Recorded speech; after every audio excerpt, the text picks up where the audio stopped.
Olá, Tarcísio aqui de novo. Pregação cristocêntrica, a mensagem da cruz diante do secularismo. Eu não sei se o pessoal da internet ou vocês que estão presentes aqui, vocês têm muito mimimi, entendeu? Aí eu tive medo de escolher algum filme que desse muito mimimi, eu falei, vou pegar um de 20 anos de idade, quase 20 praticamente, que aí, se não assistir, o problema é seu, né? E Procurando Nemo, que é coisa mais doce. Não é possível, quer dizer, você pode não ter visto, você nem é obrigado a vê-lo, mas aí a culpa é sua mesmo. E eu quis pegar esse filme para pegar o viés secular. Eu gosto dessas coisas, tipo desenho como Caiu, que é um doce de criança, mas é muito secular. Sabe, quando você assiste alguma coisa e você vê que não tem uma igreja no fundo do mar, você não tem uma oração a ninguém, e é só o esforço das pessoas ou dos bichos, você fala assim, gente, secular até nos bichos, né? É assim, é intenso. Então, eu achei muito que valeria a pena pegar esse Procurando Nemo para pensar a questão do secularismo e então ver o que a gente faz com a pregação. E o filme Procurando Nemo teve tudo para dar certo. É uma história de família, é uma história de alguém perdido que foi achado. Fazer uma observação. Eu não estou cristianizando o filme, tá bom? Eu estou pegando uma peça secular e mostrando que é impossível você ser secular em paz. As pessoas não conseguem ser seculares o suficiente, não foram até o fundo. Elas não conseguem negar as categorias, não conseguem negar a ordem, a estrutura e a direção que Deus estabeleceu nessa terra. Então, não estou cristianizando, mas só usando o filme e fim. É a história da luta pela liberdade. Se a gente tivesse que pensar num tema, diria que ele junta assim com maestria achado e perdido, confiança e desconfiança e memória e lembrança. Esses três tópicos são aqueles que estão do começo ao fim no filme. Você vai ver isso, a desconfiança do pai, a dificuldade de confiar e que ele vai confiar no final. A falta de memória de uma personagem, a Dory, que entra na história, a falta de memória e a memória que não vem. Essa é a parte boa do filme, porque nem sempre as coisas voltam. E o que foi achado, foi perdido, finalmente é achado. Então, essas coisas estão costuradas naquele desenho, de modo muito interessante. Tudo isso muito secular, porque, afinal de contas, era um esforço comum ali. Tem muito a conversar sobre esse filme, mas eu quero falar sobre pregação. Mas eu não posso me furtar de pegar uma cena lá do final, muito interessante, e eu vou usá-la apenas como ilustração do que a gente faz com a pregação. Lá no filme, no filme, o Dr. Sherman, que é proprietário de um consultório lá, ele é um dentista, ele se dá conta que os peixes sumiram. Eles conseguem fugir e estão no oceano, cada um dentro do seu saquinho no oceano. Aí vem a frase, e agora? E agora? Pensa nessa pergunta. Eu não sei, para mim foi assim foi um encontro assim, desde a primeira vez, que quando você tem filhos, você vê dezenas de vezes, não é? Esse tipo de filme você vê dezenas de vezes. Mas eu confesso que eu nunca compartilhei isso com ninguém, falar com vocês, cara. A primeira vez que eu vi esse filme, é que não dava para falar isso com as crianças, eu lembrei do Schaefer. Eles iam olhar para mim e falar assim, o quê, pai? Na época, afinal de contas, já tem um bom tempo isso, né? E eles eram muito pequenos. Então, eu lembrei na hora, eu falei assim, cara, olha o que eles estão dizendo, estamos salvos. E agora? E agora? Ser salvo não é o alvo, ela é parte do processo. O que vem depois do processo de ser salvo é florescimento, é desfrutar dessa vida com tudo que está disponível. Então, era muito, né, dizer que, e eu estou contando só hoje isso, depois de anos guardando no coração, de que eu lembrei de Schaefer naquela hora, especialmente de uma obra dele de 76, Como Devemos Viver. Como devemos viver.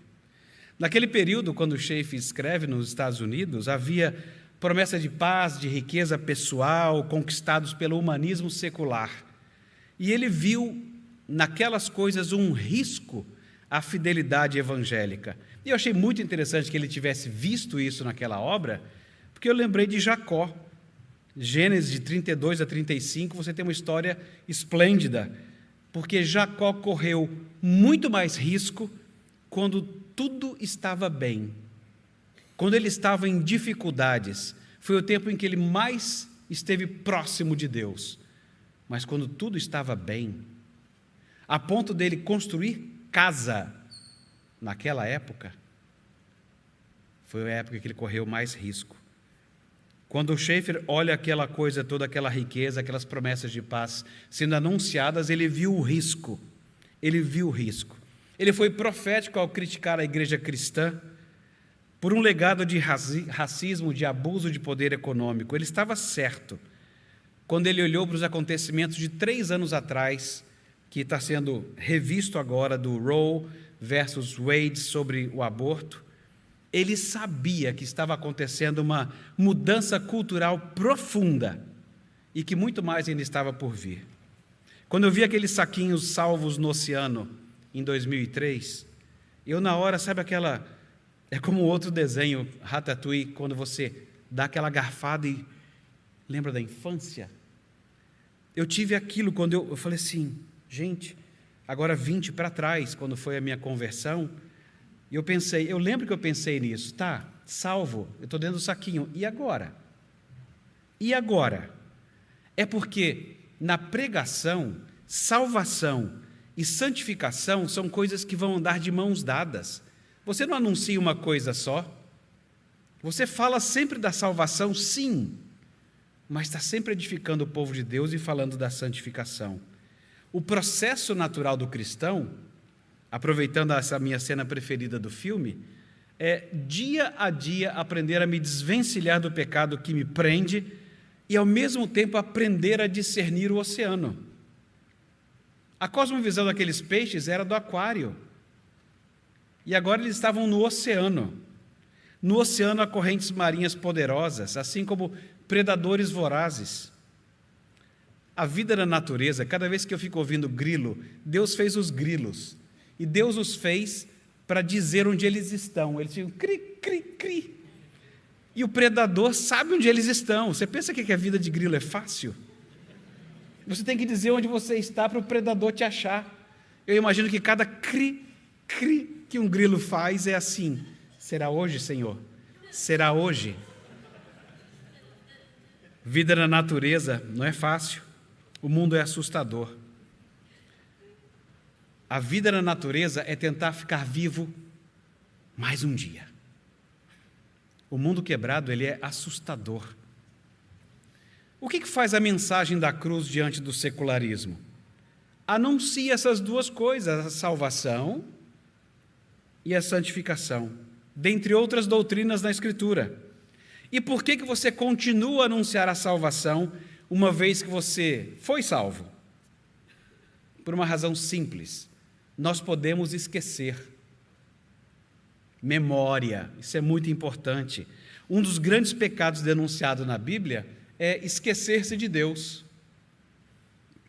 Procurem depois as suas chaves bíblicas aí eletrônicas. Esquecer Deus. Procure com essas duas palavras. Passar a vida, imagina, passar a vida como se Ele não existisse. Não compartilhar com Deus as nossas derrotas e as nossas conquistas. Não contar para Deus os nossos pensamentos mais estranhos. E nem buscando dEle o perdão que Ele oferece todo dia. Isso é muito secular. Pois é tão interessante isso que um dia Deus instruiu o seu profeta Jeremias, no capítulo 2, a dizer assim: acaso se esquece a virgem dos seus adornos, ou a noiva do seu cinto? Todavia o meu povo se esqueceu de mim por dia sem conta. Você consegue imaginar isso? Que você vai celebrar um casamento e a noiva chega da sua frente e fala assim: esqueci de me maquiar. Acontece isso? Inimaginável. Ela pode esquecer o noivo, mas não a maquiagem. É o dia.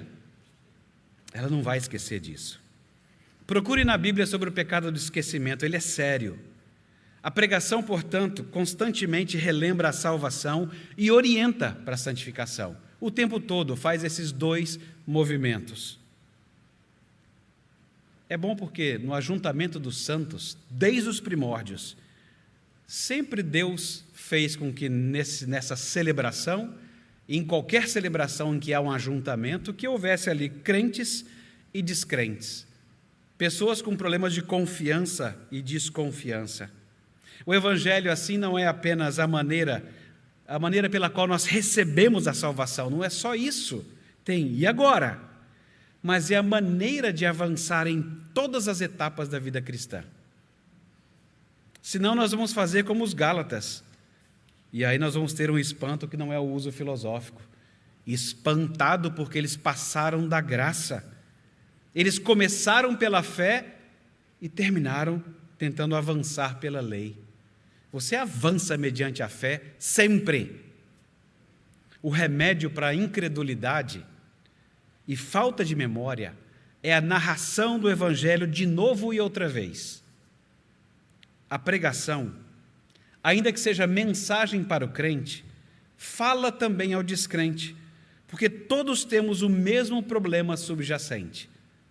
Nós temos coisas perdidas que precisam ser achadas.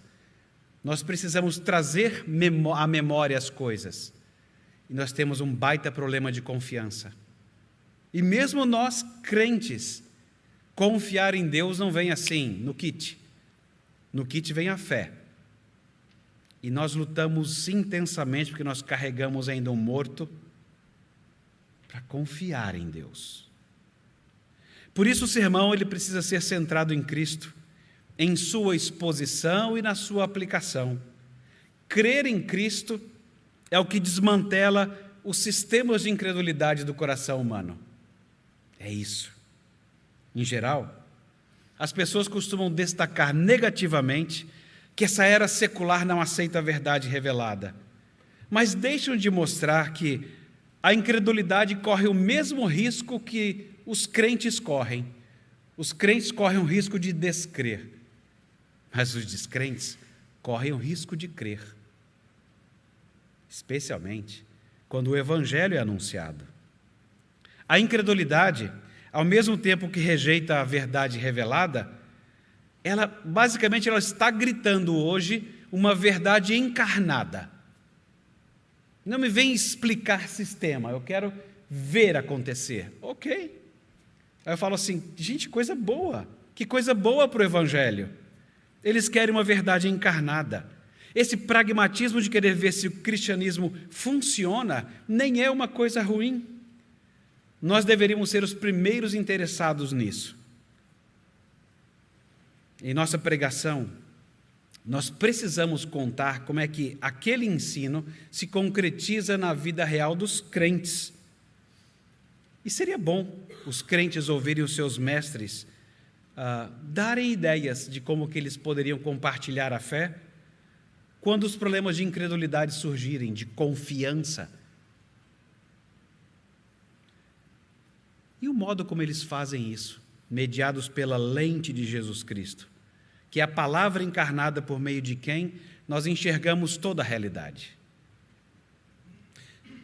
Quem sabe se nós fizermos assim, esse mundo secular, vendo a nossa nova vestimenta, já que a gente está falando de desenho, eu vejo esses filmes de heróis, eu fico assim, primeiro já aprendi com o filme Os Incríveis que não é para usar capa.